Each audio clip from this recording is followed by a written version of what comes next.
Avant de commencer cette vidéo, récupère ton cadeau gratuit. Et ouais, tu m'as bien entendu, un cadeau. Et bah ouais, il y a 57 heures de préparation à économiser. Bah ce serait compte temps privé quand même. Et tout ça, c'est le premier lien dans la description. Mon avis sur la Thaïlande après un mois. Salut, c'est Jérémy, j'espère que tu vas bien. Bienvenue dans cette nouvelle vidéo. Alors aujourd'hui, j'ai envie de te donner mon avis sur la Thaïlande au bout d'un mois. Ça fait officiellement un mois que j'y suis. Et je vais te dire un peu quelles sont les choses que j'ai adorées, les choses que j'ai un peu moins aimées sur ce pays. Je t'avais déjà fait un aperçu au bout d'une dizaine de jours quand j'étais à Chiang Mai. Je ne sais pas si tu as vu la vidéo, je vais te mettre le lien en haut à droite de l'écran. Mais là, on va faire un point de vue un peu plus approfondi parce qu'au bout d'un mois, on n'a pas le même avis bien sûr qu'au bout d'une semaine ou de 10 jours. Et c'est la même chose si on restait à plus long terme dans ce pays. J'imagine qu'on aurait vu encore plus de points positifs et négatifs. Donc voilà, je te fais un petit bilan aujourd'hui. Est-ce que ça vaut le coup pour les profs de FLE, pour les digital nomades? Tu sauras tout et je t'invite à bien rester jusqu'à la fin de cette vidéo. Avant de commencer, n'hésite pas à me laisser un bon like et t'abonner, activer la cloche. Je fais des vidéos pour t'aider à gagner en compétences, à devenir plus polyvalent comme prof et à voyager partout dans le monde. Donc c'est parti. Quel est mon avis sur la Thaïlande? Donc il y a déjà une dizaine de jours, tu vois, moi je t'avais fait une vidéo par rapport à ça, je t'avais donné mon point de vue, je t'avais donné aussi les avantages et les inconvénients au bout d'une dizaine de jours. Moi j'étais déjà venu il y a 5 ans ici, j'avais déjà bien aimé, mais d'un point de vue de touriste. Maintenant j'ai un point de vue de digital nomade, ça change un peu, et donc ça peut te concerner si toi tu es prof ou même que tu souhaites voyager un petit peu et que tu te poses la question. Bon, je vais pas me répéter par rapport à la vidéo que j'avais faite il y a quelques temps, je t'invite à aller la voir. Je vais rajouter quelques petits trucs dont je ne m'étais pas bien rendu compte au départ, tu vois, quand j'y étais au bout d'une dizaine de jours. On va commencer par les points positifs. Alors les points positifs, déjà que tu le vois, c'est vraiment la nature, c'est le fait de pouvoir vraiment décompresser, tu vois, tous les débuts d'après-midi comme ça vers 15-16 heures avec mon pote. On va dans des parcs, on va dans des temples, on se vide un peu la tête, tu vois, par rapport au boulot. Donc si toi tu es prof de FLE en ligne, tu peux t'organiser un peu comme ça si tu le souhaites. Toutes les matinées jusqu'à 15-16 heures, tu peux faire des cours de FLE. Et puis l'après-midi, voilà, tu peux commencer à décompresser, aller dans des parcs et kiffer tout simplement l'environnement que tu as autour de toi. Et en fait, la Thaïlande, je ne me rendais pas compte à quel point le pays est riche en fait. C'est assez hallucinant. Que ce soit au niveau de la nature, tu vois, la plante, il y a plein de trucs intéressants comme ça, les randonnées, tu vois, là c'est un parcours un petit peu de randonnée ici, donc c'est assez cool. Et puis au niveau des animaux, parce que j'ai été assez surpris il y a quelques jours, je sais pas si tu me suis sur Instagram, j'étais tombé sur un animal en pleine rue qui commençait à faire les poubelles, et c'était très sombre parce qu'on était en pleine nuit, tu vois, je me dis mais c'est quoi cet animal en fait, j'étais un petit peu surpris, un petit peu choqué. Et en fait, il se trouvait que cet animal, moi j'étais persuadé que c'était un rat énorme, mais le rat vraiment, je me dis, j'ai jamais vu un rat comme ça de ma vie. Moi j'étais assez choqué, tu vois. Je me suis dit, mais qu'est-ce que c'est que ce truc? Et en fin de compte, j'osais pas trop m'approcher parce que les rats, c'est pas trop mon truc. Tout comme les cafards d'ailleurs, c'est un peu mes deux petites phobies. On va dire, les cafards, c'est encore pire que les rats, pour être honnête. Mais donc, j'ai mon pote qui a été voir et en fait, il me dit, ah, c'est un singe. Je dis, what the fuck, un singe en pleine rue qui fait les poubelles? J'avais jamais vu ça de ma vie. Donc, le singe il avait faim, tu vois, et il était en pleine rue et puis il se régalait, il faisait les poubelles. Donc ça c'était assez marrant, je sais pas, donc si tu me suis sur Instagram, peut-être que tu l'as vu, peut-être pas. Mais en tout cas c'est un truc qu'on peut voir qu'en Thaïlande, ça j'aurais jamais vu ça en France, ça c'est sûr. Donc voilà, la diversité des paysages, ça c'est vraiment un truc que je kiffe personnellement. Quand tu es au nord de la Thaïlande, vers Chiang Rai, tu peux avoir les montagnes aussi. Tu vois, vers Chiang Mai, là où j'étais, tu as beaucoup de parcs, tu as quand même pas mal de temples, etc. Ça, c'est cool. Ici, tu as pareil, tu as des secteurs de randonnée comme ici, avec une belle nature. Donc, c'est assez cool. Et beaucoup d'animaux. Tout à l'heure, là, il y avait pas mal de singes. Je ne sais pas si je pourrais arriver à te les montrer un petit peu plus tard. Mais j'ai peur qu'ils volent un peu mon téléphone et ma caméra. Ouais, ça paraît être une légende, mais en vrai... les animaux sont capables de te voler des affaires. Je sais que les singes, ils sont assez habiles. Et quand j'étais en Chine il y a 5 ans, on me disait fais gaffe parce qu'on peut te voler tes affaires comme ça. Donc c'est pour ça que j'ai pas envie de prendre de risques parce que j'ai un nouveau téléphone depuis quelques jours.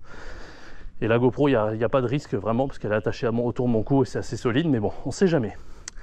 Donc voilà, on explore un petit peu. Donc qu'est-ce que j'ai aimé d'autre en Thaïlande? Alors, deuxième point très positif, c'est la gentillesse des gens. Le côté... tu sais, les Thaïlandais, en fait, les Thaïs, ils sont extrêmement généreux. Mais je m'en rendais pas suffisamment compte au début parce que je connaissais pas trop le pays. Déjà, je suis un peu essoufflé hein, parce que je marche, il fait super chaud. Et en même temps, je parle non-stop. Mais ouais, les Thaïlandais sont extrêmement généreux. Je m'attendais extrêmement pas à ça. Franchement, il y a eu des moments, tu vois, où on m'a offert, je sais plus, je crois que c'était hier, tu vois, je m'étais un peu blessé. Ils m'ont donné un pansement, ils m'ont désinfecté ma plaie. Ensuite, ils m'ont donné un sac de bananes, j'ai rien demandé. Gratos, c'était le cadeau. J'ai absolument rien demandé, tu vois. Un truc qui aurait dû coûter au moins 50, 100 bahts. Ils me l'ont donné gratuitement, j'ai rien demandé. Tu vois, en fait, les gens sont tellement gentils et généreux que t'en viens à croire que c'est du scam. Que, tu sais, en France, on n'a tellement pas l'habitude de voir ça, qu'on a l'impression en fait que c'est presque du scam. Qu'on se dit, putain, mais est-ce que je mérite réellement ça? Est-ce que vraiment c'est pour moi? Du coup, moi, je suis toujours un peu méfiant parce que j'ai pas l'habitude. Mais petit à petit, je pense qu'il faut se laisser aller, il faut accepter la gentillesse des tailles, il faut accepter quand ils te font un cadeau, etc. Moi, je suis capable d'accepter, mais c'est vrai que mon coloc, par exemple, mon ami avec qui je loge, il a plus de mal avec ce concept-là. Mais voilà, en fait. Donc, c'est assez intéressant, tu vois. Ça, c'est un concept que j'aime beaucoup, la gentillesse des tailles. Un concept, c'est pas un concept finalement, c'est comme ça, hein, c'est le pays, tu vois. En fait, on m'a raconté un truc il n'y a pas si longtemps, parce que j'en ai parlé pas mal à des gens qui habitent ici depuis un moment, ou même qui se renseignent beaucoup, qui viennent plusieurs mois par an ici. Et il y a quelqu'un de ma famille qui a dit, en fait, ce qui est intéressant, c'est que apparemment les tailles à l'école, c'est pas comme en France, c'est qu'ils apprennent pas, ils apprennent bon les savoir-faire de base, tu vois, compter, lire, écrire, etc. Mais ils sont pas en mode ok, les problèmes mathématiques, l'abstrait, le truc, l'histoire. Ils apprennent pas autant de trucs que nous comme ça, mais ils sont vachement plus en fait dans le fait d'aider son prochain. C'est quelque chose qu'on apprend à l'école en fait. Et tous les tailles sont un peu comme ça, sont extrêmement généreux, vivent en communauté, etc. Alors c'est pas nouveau qu'en Asie il y a ce genre de truc, tu vois, où on doit aider son prochain, etc. L'individualisme c'est plus un truc à la française évidemment, mais ici c'est encore plus développé parce que vraiment c'est un truc qu'ils voient profondément à l'école. Ça fait partie vraiment des savoir-être importants, tu vois. C'est extrêmement rare en fait de voir un taille qui va pas vouloir t'aider quand il va te voir, et en fait c'est presque automatique chez eux. Ils sont en pilote automatique, ils te voient, même si t'as pas forcément besoin d'aide, il faut te demander est-ce que tu veux que je t'aide pour telle ou telle chose. Voilà, ça va descendre un peu. Je risque d'être un peu essoufflé des fois, si ça monte, ça descend, mais j'espère que tu m'en tiendras par rigueur. Voilà un petit peu, donc moi j'ai adoré. Il y a encore quelques jours, tu vois, il y avait, même quand je suis arrivé ici dans cette ville, on cherchait la maison avec mon pote, on savait pas trop où c'était là, l'espèce de condo. Il y avait une vieille dame qui aurait, je lui aurais donné 75-80 balais. Elle était là avec son vieux Nokia des années je sais pas quoi, elle nous l'a filé pour qu'on puisse appeler la propriétaire. Enfin, elle avait quelqu'un, elle connaissait à peu près là où on devait être aux alentours, et elle nous a aidé à trouver notre maison. Et elle était là, tu vois, comme si elle était programmée à nous attendre pour nous aider. C'était assez hallucinant. Donc ça, vraiment, la gentillesse des tailles, c'est assez fou. Et franchement, bon, je vais pas te faire la liste de tout ce qu'on m'a aidé depuis que je suis ici. On m'a énormément aidé. En un mois, c'est fou tous les services qu'on m'a rendus, etc. Il y a eu des inondations à Chiang Mai. Donc on m'a livré de la nourriture, etc. Bon, évidemment, j'ai payé parce que, en fait, même si cette personne qui m'a livré de la nourriture, si j'avais pas donné d'argent, elle se serait pas plainte, tu vois, elle aurait fait les courses pour je sais pas combien de centaines de bahts. Et moi, si j'avais dit ok, file-moi gratos, enfin j'aurais pas dit rien du tout en fait, et ben elle m'aurait tout donné gratuitement. Donc je lui ai dit non, c'est bon, j'ai des billets, je te les donne. Elle a accepté évidemment, mais quand même c'est pour te dire à quel point ils sont généreux. Il faut faire attention parce que très vite on peut passer pour des profiteurs. Moi j'ai pas envie évidemment. Donc voilà, c'est un truc, c'est que moi je pense la bonne chose à faire, c'est d'accepter leur générosité. Parce que voilà, il faut l'accepter quand c'est généreux. Si tu dis non, je me démerde tout seul, un peu comme mon pote veut faire, tu vois, c'est moyen, je pense. Donc voilà, il faut accepter un peu la gentillesse locale, il faut essayer de s'intégrer, il faut essayer un petit peu de communiquer avec eux, etc.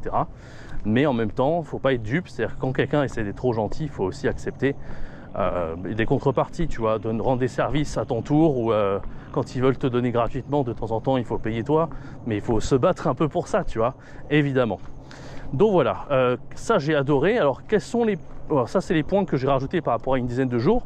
Maintenant, quels sont les points que j'ai un petit peu moins aimés sur le pays? Alors du coup, c'est pas les gens, tu l'auras compris, c'est pas la diversité de paysages. Puis je t'avais fait tous les avantages d'être en Thaïlande. Je t'avais parlé des prix dans une précédente vidéo. Je t'avais parlé des logements qui étaient assez cool. Je t'avais parlé de la bouffe que moi j'aime beaucoup. Voilà, il y a beaucoup d'avantages. Maintenant, je parlais un petit peu des points que si je devais donner quelques défauts à la Thaïlande, parce que vraiment, les pays parfaits, ça n'existe pas. Je sais pas si je suis censé descendre par là, je crois que je vais faire demi-tour. Donc voilà, les pays parfaits n'existent pas, donc qu'est-ce que je peux te dire moi comme défaut? Ouais, quand je suis arrivé en fait ici en Thaïlande, au bout de quelques jours, j'ai eu... en fait, si tu veux, moi je suis assez sensible aux insectes de manière générale. Bon, déjà j'aime... Ça dépend quels insectes, tu vois. Par exemple, il y a des types d'insectes, je m'en fous. Les abeilles, les guêpes, il y a beaucoup qui ont peur de se faire piquer. Moi, je m'en fous, par exemple. Comme je te dis, les cafards, j'ai un peu une phobie, mais bon, j'ai l'impression que ça va de mieux en mieux, en fait. On verra si j'en croise ici en Asie. Il faut que j'affronte ces peurs dans la vie, hein, c'est pas grave. Mais au bout de quelques jours, quand je suis arrivé à Chiang Mai, c'est au bout du deuxième jour, je me suis fait piquer par des insectes. Je pense que c'est les acariens, je dois avoir une hypersensibilité aux acariens. Et en fait, voilà, je commençais à avoir comment dire, des espèces de plaques rouges un peu partout au niveau des jambes, etc. Donc, je me suis un peu, c'est pas que je me suis un peu inquiété, je me suis dit qu'est-ce que c'est que ce truc sur le moment. J'ai compris que ça venait d'un de mes vêtements, donc peut-être que je me suis assis quelque part, que c'était assez, c'était infesté tout simplement. Ce qui peut arriver en soi, hein, parce que bon, c'est pas forcément, voilà. En fait, si la propreté c'est relatif, c'est un truc en Thaïlande aussi, on se dit est-ce que c'est propre ou pas. En réalité, ça dépend des villes où tu es. Ici à Hua Hin, c'est plus propre que dans certaines autres villes. Et en fait, la Thaïlande, on ne peut pas dire que c'est complètement stable, on ne peut pas dire que c'est complètement propre non plus. C'est un peu entre les deux. Et en France, c'est la même chose. Tu vois, quand tu vas à Paris, tu vois souvent des endroits un peu sales où il y a des rats un peu partout, etc. Mais par contre, bon, quand tu vas dans le sud de la France, tu vois, à Montpellier, moi je suis de Montpellier, on peut pas dire que ce soit forcément sale. Donc sur la propreté, la Thaïlande, bon, ça dépend, tu vois. Mais là, voilà, sur les insectes, honnêtement, c'est pas forcément un défaut, mais évidemment, ouais, tout ce qui va être pays d'Asie, moi je vais avoir un peu plus de mal sur les insectes qui sont chiants, comme ce type d'insecte qui m'a piqué partout. Mais honnêtement, la Thaïlande, c'est peut-être un des meilleurs pays pour ça, parce que, comme je te dis, moi j'aime pas trop les cafards, etc. Et j'en ai quasiment pas vu, j'en ai vu un ou deux, et c'était pas aussi flippant que ceux que j'ai vus à Taïwan il y a des années et des années. Donc à ce niveau-là, franchement, ça va, tu vois, tranquille. Je vais pas me plaindre, franchement. Et voilà quoi. Donc ça peut être un petit défaut, mais honnêtement, c'est pas vraiment un défaut pour moi. Autre défaut, des trucs que j'ai pas aimé en Thaïlande, c'est, tu vois, il y a des trucs en France qui peuvent pas nous arriver sur le fait, par exemple, quand on commande à bouffer sur Grab, donc c'est l'application pour commander à manger, bah tu es sûr à peu près que la personne elle va arriver chez toi, tu vois. Elle va pas annuler en plein milieu, sauf vraiment cas exceptionnel, je sais pas, catastrophe naturelle ou j'en sais rien. Moi j'ai souvent, ça m'arrive de commander sur Uber Eats, comme tout le monde, et j'ai jamais eu quelqu'un qui a annulé, tu vois. Ici c'est assez fréquent, pour un oui ou pour un non, qu'ils annulent en fait sur les applications, que ce soit sur Grab, que ce soit sur... pour les taxis aussi, tu vois, c'est la même application, c'est Grab aussi, ils vont annuler, tu sais pas pourquoi, ils vont pas forcément te dire pourquoi, comme dans un moulin, hop, ils annulent. En fait, la raison, c'est que, évidemment, tu le sais, hein, le coût de la vie ici, il est beaucoup moins important, mais du coup, les rémunérations pour les gens qui travaillent là-dedans le sont tout autant. Du coup, si des fois c'est des deals qui les arrangent pas, ils vont accepter sur le moment, puis finalement ils vont trouver mieux, ils vont annuler, ton truc en plein milieu, toi tu vas attendre comme un con, et au final tu n'auras pas le gros service, que ce soit la livraison ou simplement le fait de prendre un taxi. Donc ça peut être un petit peu chiant. Donc tu vois mon pote qui fait son jogging, qui court un peu. Est-ce qu'il y a un endroit que j'ai pas encore vu? Là je crois que j'ai déjà vu ici. Là je peux aller te montrer là où il y a les singes. Ça peut être une bonne idée. Je vais te montrer là où il y a les singes. En fait, ouais, c'est un petit endroit sans prétention, assez sympa, mais voilà. Donc, donc sur le fait d'annuler, je t'ai dit sur les courses, etc. Moi, ça m'est arrivé d'attendre une demi-heure que la personne a fini par annuler. Ça, c'était un petit peu chiant, tu vois. Qu'est-ce qu'il y a d'autre que j'ai moins aimé? Ouais, donc après, c'est des petits détails, hein, franchement. Globalement, j'aime beaucoup, ouais. Le fait qu'il fasse chaud et tout, ça, c'est un avantage si tu aimes la chaleur comme moi. Moi, j'aime beaucoup, donc c'est pas trop un inconvénient pour moi. Et puis c'est tout quoi. Après, je pense que c'est vraiment un très très bon pays, très honnêtement. Quand on aime l'exotisme, quand on aime, tu vois, les fruits exotiques, moi j'adore. Quand on aime la plage, quand on aime tous ces trucs-là. En fait, c'est un pays qui est extrêmement riche culturellement, un peu comme la France. La France est hyper diversifiée, c'est ultra riche. Et c'est la même chose, tu vois, pour ce pays-là.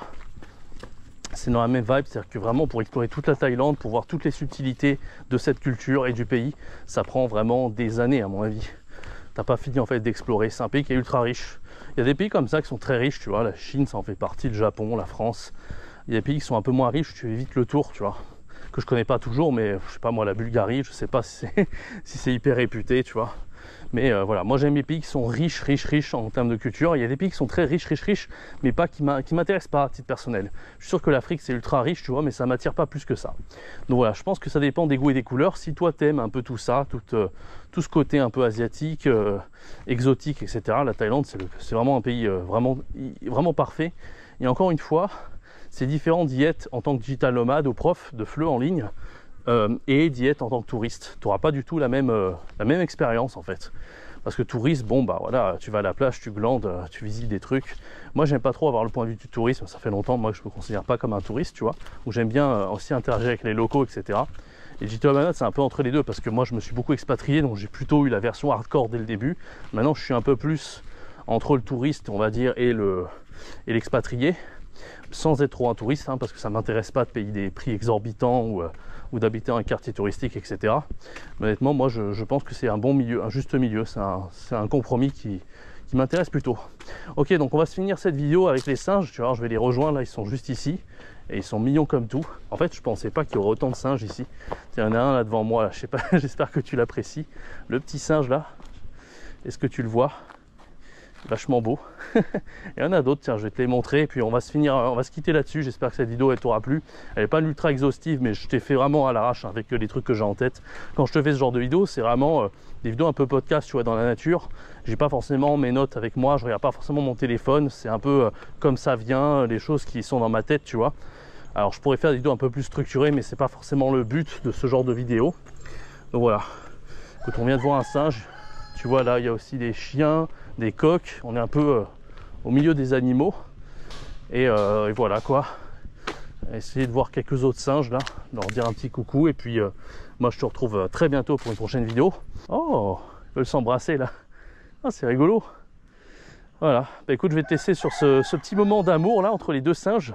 Et je te retrouve très bientôt. N'hésite pas à te procurer le Master Pack, c'est le premier en description. Quant à moi, je te reviens très bientôt pour un prochain podcast en pleine nature, en Thaïlande ou ailleurs. Hein. Bientôt, on sera au Vietnam. Donc n'hésite pas à t'abonner. C'était Jérémy. Hop hop hop, tu voulais partir comme ça? Bah non, récupère ton cadeau gratuit des 15 cours de feu débutants A0 à 1 pour économiser 57 heures de préparation. C'est fait? Ok, là tu peux partir.